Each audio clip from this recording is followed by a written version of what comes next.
Based on a story that should be true.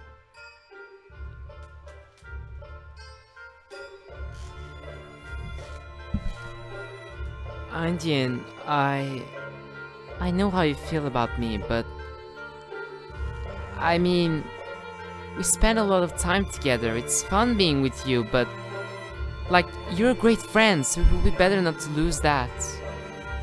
I'm sorry, Indian. I don't know what I'm saying.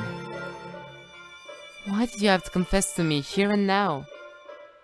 It's not you, it's me. Is that what you wanted to say? But the truth is that until now, I was your second choice. The backup in case the first didn't pan out. Am I wrong? No, it's not like that, I swear. That's precisely the issue, Ziva. I'm tired of hedging my words with you. With everyone! I knew that nothing could ever be the same after confessing, after expressing how I felt. I thought you would accept my feelings, and I was happy. I couldn't believe that someone like me could connect with another person. Although now I see that it was all fake.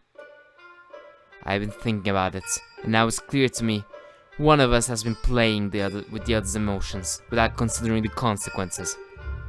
And now you don't even have the courage to go back, in spite of finding out the truth. Don't you see that with that attitude, we can only hurt ourselves? I thought I loved and adored you.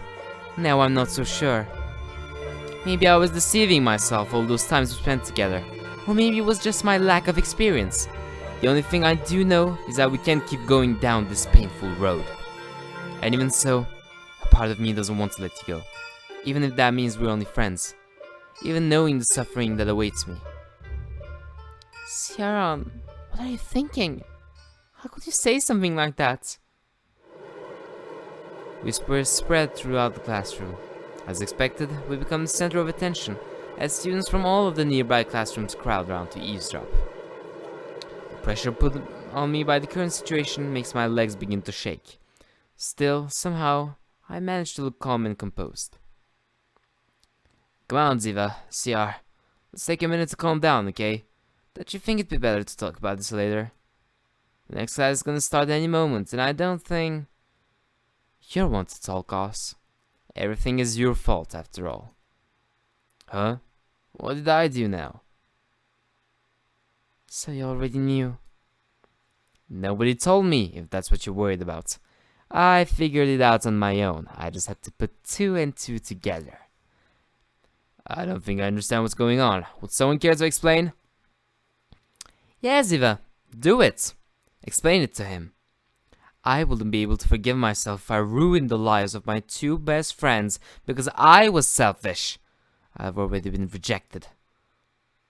Are you sure about that, Indian? I don't want to. Ziva puts her hand on my shoulder as she tries to cheer me up. I nod at her to indicate that she can't continue. Then I choose to walk away, leaving them in silence. Pushing my way past the crowd of students and the teacher, I head into the hallway without ever looking back. I'm running away, I know, but there are times when being a coward is the only way to survive on the battlefield. From the hallway, I can still hear what's happening on the other side of the door. I can hear the woman I love declaring her love for another man. The students inside the classroom suddenly erupt in various noisy reactions. The combined sound deafens everything else. Even then, there's still a sound I can't ignore. My heart is broken, leaving me feeling empty inside. How foolish. I'm no more than a feeble cuckold, resigned to never leave his nest. My soul is sinking further into the drain of desperation, while the world keeps spinning. I'm unable to bear the sound of everyone else's happiness. My sanity is blinded by jealousy, which in turn causes me to retreat into loneliness. I'm not even a third of the man I used to be. For what reason should I keep this farce up? I'm sorry, Ziva. I would be lying if I said that I didn't like you. Then what's the problem? There is no problem. You're beautiful. Any man's ideal woman. I've dreamt of you many times, of us being together, going on walks while I hold your hand, even our wedding. I've dreamt of the house we would buy, the 3 kids we would have, the names we would give them. else? But it's impossible now. The truth is, I'm in love with someone else. So, it is true. I had suspected it, but I couldn't believe it.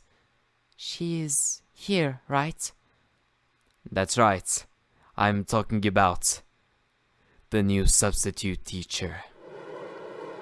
Everybody's alarms will go off! In unison, everyone's gaze shoots toward the entrance of the classroom. Standing there is the wide-eyed substitute teacher, ready for her very first class.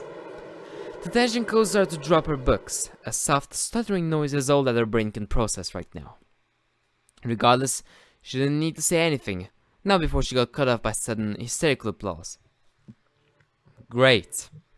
How fantastic. I knew beforehand that something like this might happen. The silence is deafening. You can see the pity growing on everyone's faces. It feels as if the Grim Reaper himself has sentenced them all to an ill fate. You had wanted to confess before Oz did. Both of us knew what he had been planning and about his unrequited love for the teacher that the rest of this class hadn't even met yet. That's why we had to move on ahead. You out of fear and I out of despair. My words, parted by the sound of my breathing and accompanied by the sound of my steps, crashed down upon Ziva as I walked to my desk. Although the weight of her actions is crashing down upon her shoulders, Ziva manages to rise up again, purely out of self-pity. Despite knowing that, you still took the risk. I don't understand you, Indian. I don't think I ever will. In the end, it seems the two of us had the same goal. I guess we're more alike than I thought. No, we aren't alike. My hand clumsily reaches for something to grasp until I can clutch something. While my face twists into a distorted smile, I convince myself that this time I'll really win, and I won't let go. I can prove to you that my love is real. I can show you just how strong my resolve is, Ziva. The scissors! He grabbed the scissors! Don't do this, Yar. We can still talk it over. I didn't know! No! Taking my own life, I mercilessly pierced through my chest. I thought I was empty inside. My hands are stained with blood. I guess I can't change how I feel, after all.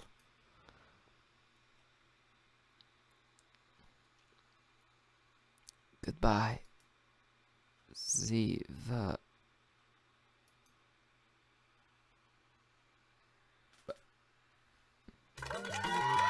It's over. Mission accomplished. Andean is dead.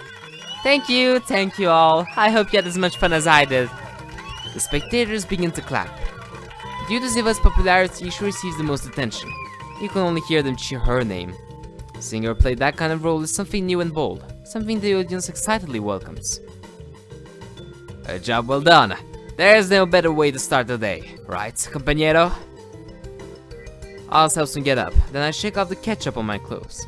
My shirt is a complete wreck, but what could I do? It was a small price to pay in exchange for some laughs. We aren't known as the class clowns for nothing. We eat pranks like this for breakfast. You weren't yourself. You were beating around the bush too much. What the hell was that about? With the wedding and the kids? Believe me, bud. It's not every day that you get a confession from Ziva, even if it was just acting. It's totally normal to start picturing things like a wedding and our 4 future children together. Wasn't it 3? A lot of things have happened since then, compañero. Ignoring my friend's reproductive capacity in his dream world, I tried to get the class's attention. The show may be over, but the MC still has something left to say. Please listen, I have something to announce. Be quiet until I'm finished. Ladies and gentlemen, and us. How am I not the gentleman? Thank you for coming to our little production. I do hope all of you enjoyed it. But we mustn't forget to whom we dedicated this practical joke. Someone who also had a small role to play. A round of applause for our already beloved substitute teacher. Please come up to the stage and introduce yourself. We don't even know your name yet. The target of all the shouts and whistles, our victim, stands petrified against the wall, even paler than before.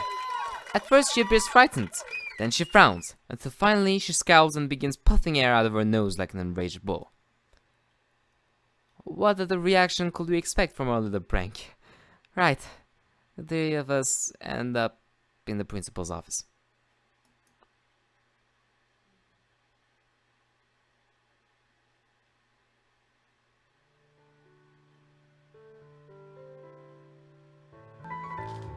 It's now recess at the Jan Institute. Us and I go for a walk outside of the school grounds, wandering with no particular destination in mind, though the street that serves as the heart of our small town. Through the street, not down. It has become our routine. It's not even that big in the first place, but we live in a modest European town whose inhabitants thrive off of rich history and modern-day political lies. I've lived here my entire life, and the only positive quality I can think of is the fresh and polluted air. In other words, it's really boring here. Although it's still better to die of boredom than try to deal with those little brats back at school. Damn, I never expected for it to end so badly. I didn't think it was a big deal. Even though we're pranking everyone more often than before, we haven't done anything too terrible. I guess that's just a risk we took with doing it to a new teacher. Some people take life too seriously. The comedian standing next to me is Oz Eldwine. Eldwine? Yeah. He's a perverted, narcissistic guy who can't decide whether he loves women or his own reflection more. He calls himself a lady killer, and I can confirm that it's true, in a literal sense, from shock and terror usually. Well, to be honest, I know he has a reputation as a womanizer around school, but from what I've seen, I am skeptical. He has stuck to me like a parasite ever since I transferred to the school a few years ago.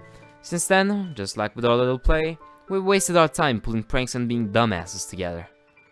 I'm just faking it, but he really has natural talent for it. Because of our infamous endeavors, no one can take us seriously. That's why we're known as class clowns above all else. In all the years we've been studying here, we've never gotten into any major trouble, just sometimes getting lectured or complained at. The fact that Oz, although it may seem impossible, has the highest grade in his class probably has something to do with it. And I'm just a pretty face, I guess. I'm a lucky guy who knows how to escape before the smoke sets off the alarm. But it seems we've scared the new teacher a little too much, especially by pretending she might have an immoral relationship with a student. But what else should we have expected from an age that places precedence on political correctness? Real issues are shrugged off while everyone is off living in their own bubbles, dreading that someone may try to pop it. Basically, right now they're discussing where they should chop our heads off and which weapon to use, axe or guillotine. I don't regret it though, it really wasn't that bad. They're just too sensitive. Hey, are you listening to me? Are you doodling again? Every time I get distracted, you always have your nose in that notebook. It's impressive how long it can take for us to notice the surroundings. Since we left, I've been writing in the small pocket-sized notebook that I always keep with me. And no, I wasn't listening to him. I don't consider it healthy to pay attention to him anyways. I've asked you a couple of times already. Are you gonna show me what you're writing or not, eventually or not? We've been friends for like 6 years. Still, you've never let me see it. I puff and close the notebook with my thumb and index finger. It's a question that I should expect by now, seeing as this fixation of mine usually catches everyone's attention at some point. No, it's not weird to write entries in a diary or to jot down ideas, neither of which was what I was doing. It's only because I do it so often that it's even noteworthy. What am I writing? No, your question is incorrect, seeing as I'm not the one who's writing anything. It's my hand. It moves by itself. Every time I have the premonition of a catastrophe, my fingers themselves scribe a future into this notebook. I've been keeping it a secret, because this power, if put in the wrong hands, could be used for evil. Catastrophe? Wait a second, are you shitting me? Catastrophe how? Am I in danger? My friend's verbosity suddenly accelerates within a second. Meanwhile, I open the notebook and read what I had just written, then turn my gaze away and bite my lip. Hey, I don't like that face. What did you just read? I hope it's not something harmful to me. At that very moment, I shiver. It was as if lightning had struck me. With no control over my body, I write a short sentence on a new page and then rip it out as the premonition finishes. Okay, now you're really freaking me out. What did you write? I can't tell you. Hand it over! Al snatches the crumpled sheet of paper away from me, Finally, while trying to keep a composure that he clearly lacks, he reads its contents. The time is quickly approaching. Something worse than death will hunt you down. Ah! I only touched your shoulder. Why'd you jump? How are my favorite guys? I've got good news. What kind of premonition is this, CR? Well, I read about something worse than death, and then Ziva came along. I think I hit the mark. What are you talking about, and why do I get the feeling that it isn't good? Let's not get into the details. CR was writing in his notebook again, and I wanted to know what it was, since he never tells us. Ziva moves her gaze from her eyes to me, blinding me with the sparkles shimmering in her eyes so brightly that it resembles a lighthouse. Oh, so Indian was compulsively writing in his notebook again. Can I see what you wrote too, eh?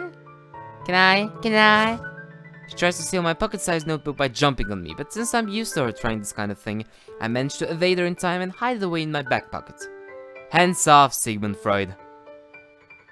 Gee, so unfair. If you won't show it to me, then your treatment will never progress, Andiane. Don't be deceived by her charm and appeal. Ziva Shani is one of the most dangerous species in the entire world, according to 9 out of 10 experts. While most of my fellow fauna will tell you the opposite, since they're all madly in love with her, to me, Ziva's nothing more than a headache. I mean, just take a look at her. It's like she's straight out of an RPG with those clothes. But since she's attractive, everyone just turns a blind eye. If I had to describe her, I'd say she's a wannabe psychologist with a touch of insidiousness and deceit, who has also been determined to rule my life since the very first moment we met earlier this year. Her dream is to go to college and focus on the studies of the human mind. And what better practice than experimenting with mine first? Somehow, she found out about my habit of scribbling in my notebook, which she described as interesting, and hasn't stopped bugging me since. She decided I'd be a test subject. Not a week goes by where she doesn't seem to try to psychoanalyze me, or fish my paper scraps out of the trash and read them. Even worse, sometimes she tries to steal my notebook so she can discover its arcane secrets. At least now, she calls me by my surname. Before that, I was just patient to her. The only thing that needs to be treated is your head, Ziva. Well, what were you going to say before you attacked me? Oh yeah, I almost forgot. I snuck into the teacher's lounge and gave them my biggest, saddest puppy dog eyes so I could pacify them and blah blah blah. They only gave me the usual speech and sent me away. Aren't I lucky? Well, that should have been expected. It wasn't that bad. I guess I won't be scolded again this time either. Huh? I wasn't talking about you guys, just me. Then what part of that exactly do you call good news? I thought you'd be happy for me, Andiane. I didn't expect you to react so selfishly. Come on, they can't be that hard on us. If they let Ziva get away with it, then our fate will probably be the same. We've done worse things day after day and nothing has ever happened, right? Yeah, but this time it was all of the master plan of this lady right here, who has also insisted on participating in one of our operations with us. And she doesn't even care what happens to her comrades now. Seriously? That explains why Ziva will participate with us in all of this, but... It was you who owed me one, Andiane, so stop complaining. Plus, I was just messing with you. I wasn't really hanging you out to dry. You don't have to worry about anything. The substitute is angry, but the rest of the staff didn't really take it seriously.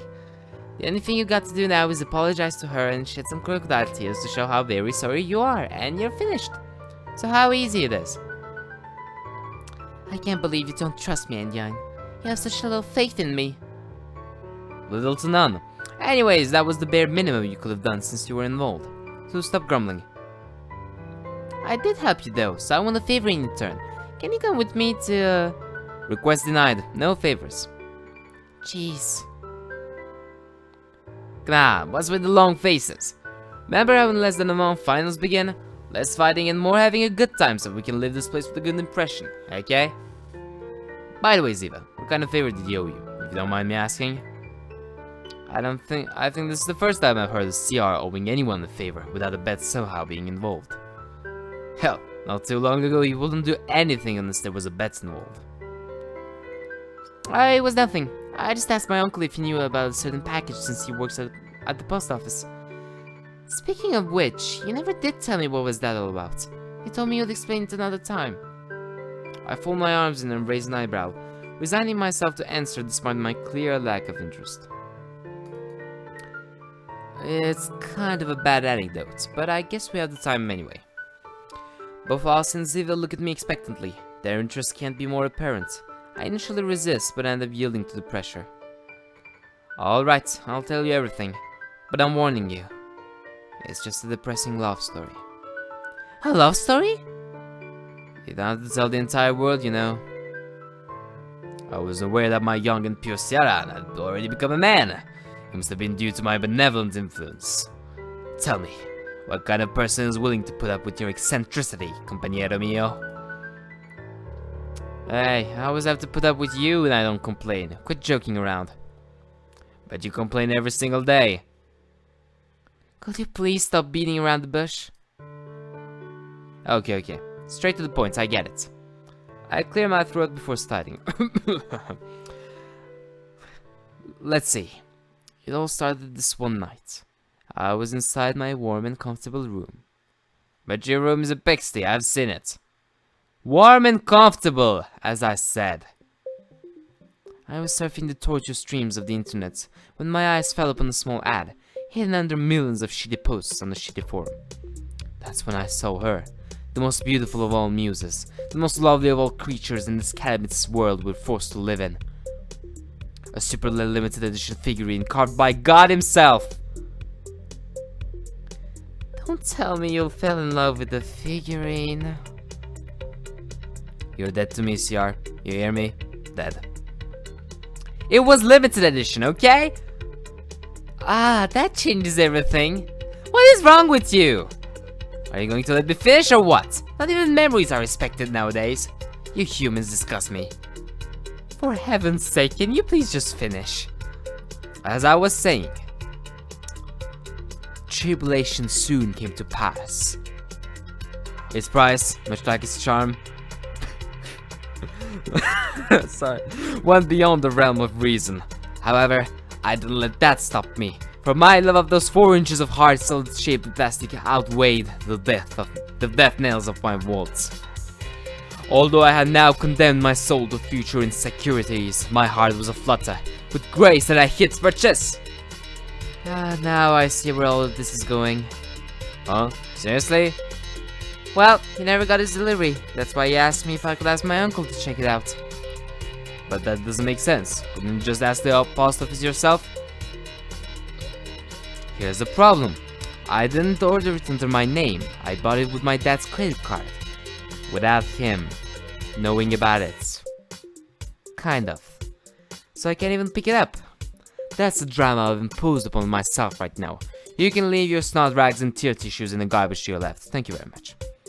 Now a round of applause. You stole your father's credit card. What a model son you are. Yeah, I'm not proud of it, you know. I regretted it afterward. I plan on paying him back. But I can't do anything if they lost the package. The weirdest thing is how on the website I ordered it from, the shipping page instantly indicated that it was delivered, signed for and everything. How is that even possible? I don't know, but there's another mystery. Your phone is one of those high-tech ones with internet and stuff, right? Can you lend it to me? Sure. Give me a minute. Don't tell me you don't have internet on your phone in this day and age, Antine. My phone was more useful as a hammer than for communicating. Look at the biceps I got from carrying that thing around. The truth is that it broke not too long ago, and now I gotta buy a new one. But I'm lazy and in no hurry. I'll get a new one when the sale comes around. What an old timer. How is it even possible for someone to live without a smartphone nowadays? You can come back to the future anytime now, McFly. Don't try to reason with him, Ziva. He's a lost cause. Here you go, CR. Do you know how to use it? Austin shows me an app to check my email just like I asked him to. I enter my email address and password with ease on the touchpad, and open the very first email in my box before presenting the screen to my classmates. Is that, a threat? The email says the following. From Harry H. to Sierra Nandiane. Subject: not for everybody. Can a figurine really come to life and disappear? If you want to know the truth, go find it. This Monday after class, come to the playground in the deserted neighborhood. Good luck making your first decision. After both of them read it, I handed the phone back to its owner while he's still in shock. What was this supposed to mean? That's what I'd like to know. It's almost like someone's challenging me to a duel. This is insane. You ordered the figurine. You didn't kill anybody. You didn't kill anybody, right? A lot of people, every single day. I haven't been a professional hitman for the last 13 years for nothing. Don't look at me like that. Of course I haven't. Yet. So who's this Harry H, if I may ask? Don't ask me. I don't know any Harrys. Not to mention that he used one of those free emails that anybody can create. There's really no way for me to know. What are you going to do? I can't see the police investigating the kidnapping of a plastic figurine. It must be some kind of joke. Some internet friend must have known about it and decided to pull a prank on me. You're just going to ignore it? Of course, I'm not stupid. Aren't you curious? I'd like to take a peek, but I wouldn't want to go alone either, just in case. I can live without knowing. I'm just upset that someone would pull a prank like this after my loss. Doesn't anybody respect true love these days? That's the problem with you, Antian. Everything outside of your comfort zone bothers you. Preparing a surprise party for you must be hell. If it's a joke, then you should laugh about it. Maybe even go there. It could be fun. What could go wrong, eh? I have nothing against surprises, but when nothing goes my way, then of course it's gonna upset me. Anyways, how did you manage to turn this into an impromptu therapy session? Just so you know, I hate you. Me? Therapy? What makes you think that? In fact, we can change subjects and talk about something more interesting. For instance, did you notice that during that anecdote you shared with us, you displayed symptoms of kleptomania, compulsive buying disorder, and pedophilia? And you don't have a smartphone! That's the worst part, by far. I don't have a cell phone, so I don't have to talk to you two outside of school. And why do you care? The important thing is how everything goes wrong for me, and you aren't helping. Well, we've killed enough time here. We should probably head back to the classroom now. With the intention of leaving before Ziva has a chance to toss me on the couch, I'll stop me with a question. Hey, CR, before we go, I'd like to know one thing. If that notebook doesn't make you clairvoyant, what does? I chuckle in response. I write 2 short notes on different pages and I tear them off, handing the first one to Oz. I'll give you a hint. It isn't actually clairvoyance, but something similar. I pat him on the arm, bidding him farewell and leaving him behind as he reads the note out loud in a hushed voice. You don't have to flirt with Ziva while I'm looking away? What do you mean? This is more like advice than a premonition. And bad advice at that. Did you say my name? Did you write something about me? Let me see, maybe I can come up with some symptoms Andian shows, using my deductive abilities. Speaking of symptoms, how are yours, Eva? What do you mean? That love sickness you suffered during our little play. It's possible that you suffered some after effects, you know. And I just so happen to know of a good remedy. Ah, now else is delirious. That's cute. We'll treat that some other time, okay? Ziva walks away, leaving the lone reject behind as he puts his hands on his pockets and sighs. It's then that he finds the second scrap of paper that I wrote, which I slipped into his right pocket without him noticing. Because she'd turn you down anyways. Impossible. It's unfair that you can predict those things, CR. You've won this time.